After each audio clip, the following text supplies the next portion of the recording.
Sabi nila, ikinakabit lang yung double-sided velcro dito sa side na to. Okay, dito lang sa side na to.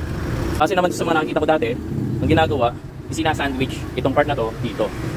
Dito nila ginagawa yun. Kasi nasisira daw to. Sira daw. Talagang sa concern. Base naman dun sa nakikita kong kinakabit nila na generic na double-sided velcro, hindi naman siya makapit. So this side nga pala, pine-velcro din. Itong mga tahe, parang hindi ganun ka-swabe.